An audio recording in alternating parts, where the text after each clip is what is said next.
be sitting here with a very, very special person for the network. This is Mr. Kari Valros, and he is the European ambassador of OneCoin. So he is somebody who drives actually the network in Europe, be it the Scandinavian countries, Germany, UK, but also Russia and Kazakhstan, which are very important markets for us actually. So Kari, how have the last months been for you? Oh, where could I be? Where could I start? So first of all, I'm very happy to be here with you with the new fantastic office. But since I started my travel as an ambassador, it has been an amazing journey for me. I've been a kind of a rock star in this industry long time, but actually this is created me first time in my life to be a little bit humble, but absolutely honorable to have to work with the people, because I never seen so many happy people in my life ever. So wherever I arrive, people are happy and smiling and very polite, and it feels like a big family which is being created all around. So it's been an amazing experience so far. So I know you want to ask me some questions, but before we do this, I want to ask you one. We all know that I'm more a financial person and not so much in the network, but share with me, why do you think people like OneCoin so much? What is the reason that they get excited by the concept and like it?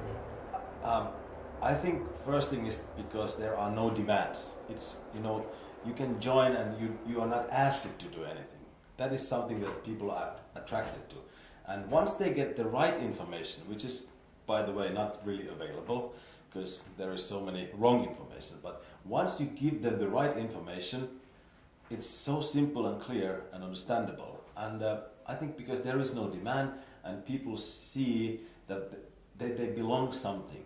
Mm-hmm. They belong something bigger, and this is how I think it is the most important thing. Well, this makes me, of course, very, very happy. Now, you want to ask me a few questions, so go ahead. Well, of course, I work basically in Europe and CIS. So, what Europe means to OneCoin? Well, Kari, we started actually. OneCoin was when we started. It was strongest in Hong Kong and in China. So we opened the first office in Hong Kong, and we received huge support from these markets. China is a very, very interesting country. They love innovations, they love cryptocurrency, and they supported us in the beginning very, very much. Then when I speak about cryptocurrency and the users of cryptocurrency, I believe the emerging markets will be the users actually of cryptocurrency, not so much Europe, because Europe is spoiled. If I want to send money from Bulgaria to Sweden, it's very fast, it goes really, really fast. Or the guys from Germany to UK. It is not that difficult, like for example from Singapore to India. But what for me is special about Europe is Europe normally are the earliest adopters to any technology. Very, very sophisticated people who understand innovation, who are the first ones trying it out. So whenever they get excited about something, it gets quite big actually in the world. All the iPhones and all this, they started in the US, but the Europeans also like this a lot. And I think the European market currently gives us huge support to roll out to the emerging markets. Even if they do not use the cryptocurrency so much, they practically enable all these people who will join later in Africa and in other markets to use OneCoin. For example, let's say you hold 10,000 OneCoins, and in 3 years you decide to sell a part of this. Your buyers most probably will come all from emerging markets, because these people, they do not want to buy the currency as an investment, they want to buy it as a payment system, as a carrier of value. So for example, maybe some Indian person will buy 100 OneCoins from you in Singapore to be able to send this 100 OneCoins to his wife in India. And this is why I think Europe is extremely important. You cannot build a global currency, fast, borderless payments without Europe. We are one of the most developed markets out there, and I have huge support here. A lot of the leaders come from Europe, and I think this is one of the most important markets that we have actually.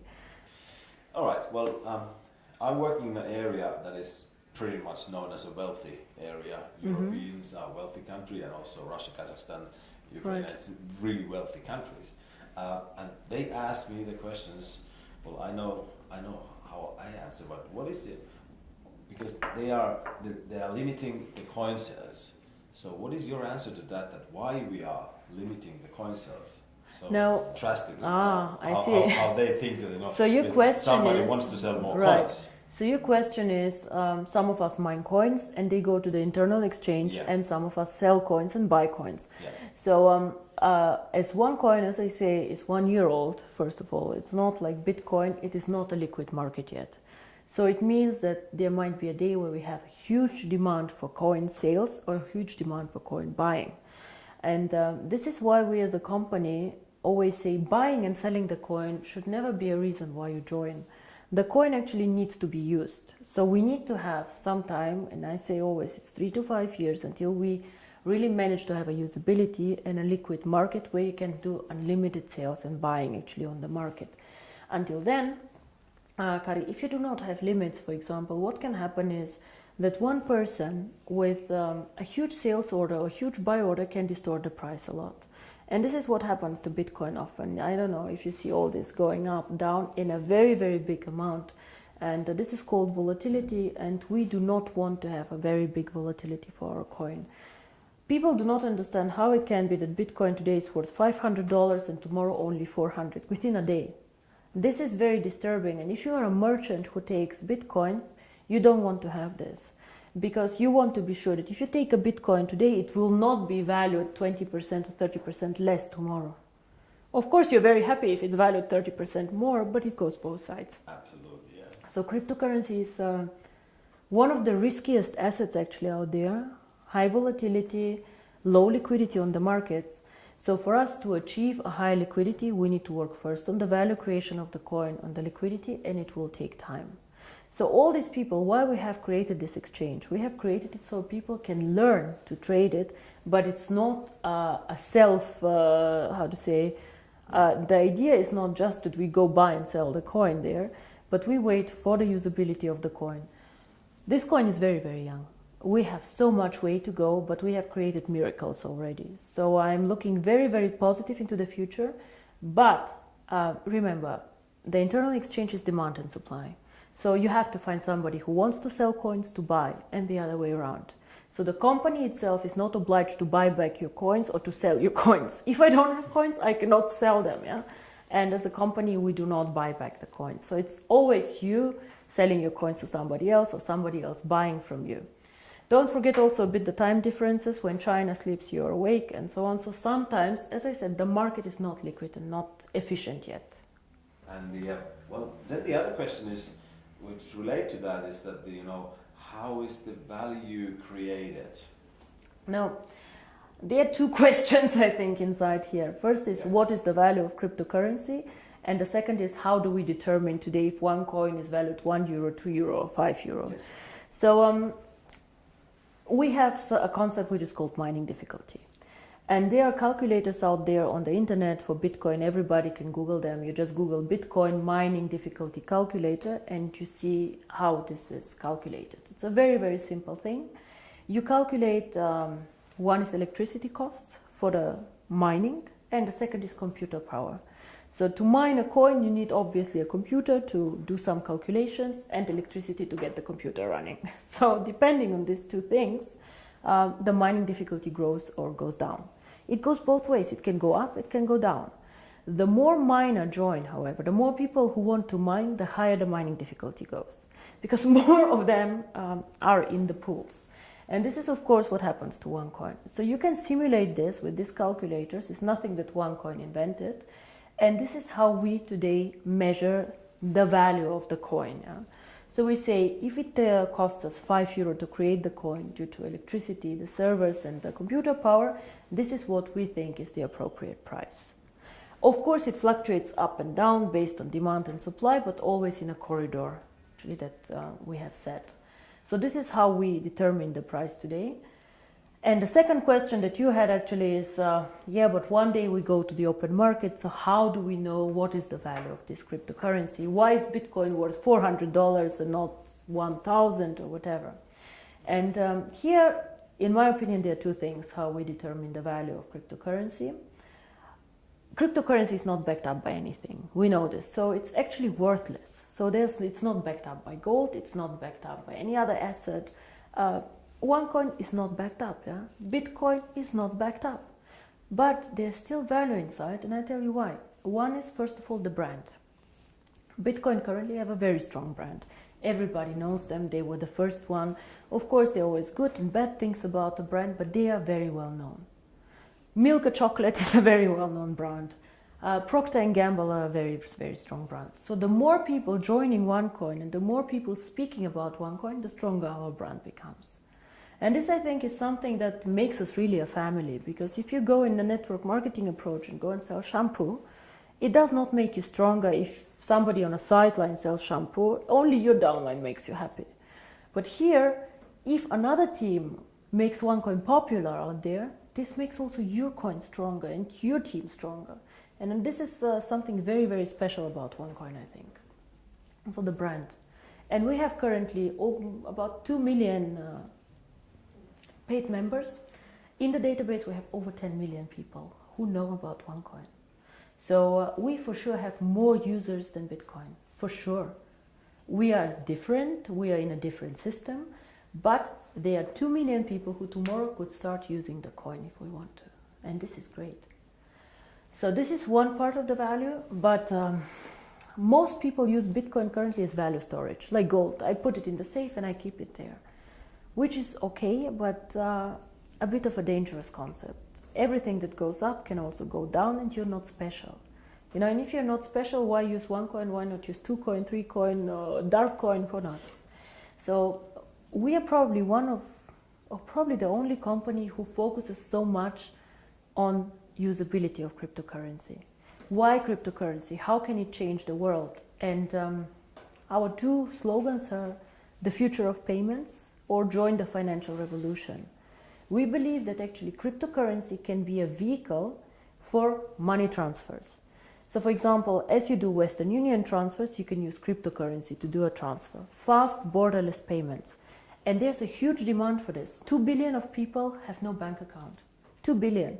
Of course, we cannot capture all of them. But again, if we capture only 10 million or 100 million people, it's a network. It grows so fast. We see what happened. You know, December 2014, I was sitting at my desk and I had a bet with Per Carlson, who is not here anymore, if we will manage to have 10,000 people. And we did a huge celebration with 10,000 people. Today we have 2 million after 12 months. It is incredible. And this is the network effect. The more people know about OneCoin, the more they will come and the stronger the brand becomes. Everybody talks about MLM today, that it's pyramid, whatever you call it. For me, I have worked with this for a very long time. For me, it's one of the biggest industry today in the world. But if I ask you, why did you choose to do MLM, to build this company up? I know that you have a background in financial everything, but why did you do this? It was not an easy decision, first of all, to do network marketing. When I started OneCoin, my vision was to do cryptocurrency. And outside in the industry, I did not know the industry well, to be honest. I knew some people who were working there, who are either personal friends or good acquaintances, so who I trusted. But what I saw in the beginning were some companies who really went bankrupt in a bad way, owing money to their members, money to their people. But I also saw some mainly product-based companies who were doing a very, very good job out there and an impressive track record. So I saw that not everybody is bad or not everybody is good. So it's an interesting industry. Why I chose it for my cryptocurrency? I believe that we as a cryptocurrency can be only successful if we have many users in a global network. And to be honest, I did not see a better distribution model for this. I did not see another way to attract people in to the cryptocurrency and these people to be spread out geographically so well. OneCoin can work only if it does cross-border payments. So if I have OneCoin only in China or only in Europe, it will not work well. We need the emerging markets, which is Asia, Thailand, Philippines, India, Africa, very, very interesting. These are the users of the coin. And if I would have gone in a traditional way, let's say with an IPO, with big investment funds, these people can buy, let's say, 100 million of coins, but they keep them, they do not use them. So for me, it was more important to get many, many users, even with a small investment sum or with a small sum that they want to participate with, but spread out geographically. And until now, I do not regret it. It's a very competitive industry. Unfortunately, sometimes I see the concept misrepresented. Yeah? We focus mostly on education, financial education, because in my opinion, nobody can understand cryptocurrency, nobody can understand even the financial world out there without education. So education is our product, and some of our members choose to mine the coin. By the way, I don't know if you know, but currently I checked the numbers, about only 10% of our members mine currently the coin. Oh. Only 10%. So a lot of the people, or I think most of them, actually participate in the program for the education. And this is something that makes me really happy, because this is what we are. We would like to foster a financial revolution, and financial revolution always comes with knowledge, education, and I think this is a very, very big part of the company. Now, Per, you asked me about the future of the network once all coins are mined. Now, I see the network as its own system, as our own ecosystem, and I will never go and sell shampoo in this network. This will never happen, because I have never done a network marketing company before, and I do not plan to do ever again a network marketing company. But the network itself is a value. It's a business that you guys are building. And for us, of course, it's also a value, because we can push our ideas through this network, and we can do a lot of things there. So to me, the ideal future of the network is to push, even when all coins are mined, the value of the coin. Be it to attract merchants for the coin, be it to create products who are connected to the value of the coin.